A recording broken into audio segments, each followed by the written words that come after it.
Much in focus for many of you. It was missed. It was under the radar because of everything happening in the bond market, but a 7-8% move on WTI. For a look at that, here's Bloomberg's Annmarie Hordern. Good morning to you, Annmarie. Good morning, Jonathan. That's right. Don't let today's green on the screen fool you. Yesterday, WTI dropping nearly 8%. We closed the day yesterday sub $54 a barrel.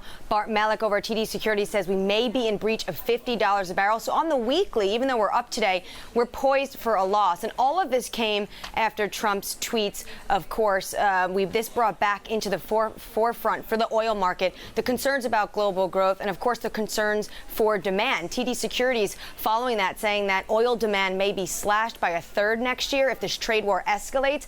This comes after already we knew about oversupply, given what the IEA has put out. And as Bob Iacchino says, the story was there, the concern about demand was there, but this was just the straw that broke the camel's back. The question now remains, the big question is, this ball now goes squarely to OPEC's corner.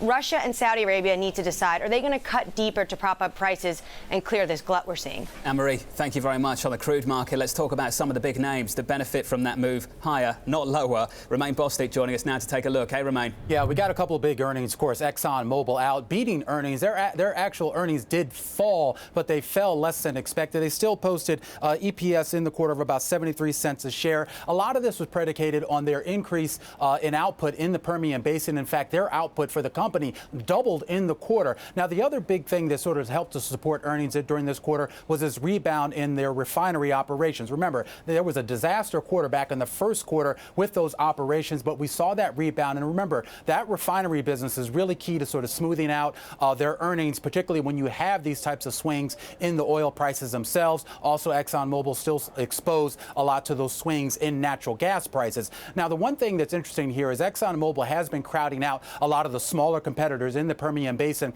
but that's come at the expense of a huge bump up in CapEx. CapEx rose about 22% in the quarter, and this has actually come at the expense of doing buybacks and other things that sort of return cash to shareholders, something we've seen from companies like Chevron. Chevron also reported in the quarter their earnings actually rose, and they rose higher than what analysts were looking for. They also are continuing their buyback program. Remember, they restarted it in May. They expect to accelerate it in the third quarter here at a annual rate of about $5 billion.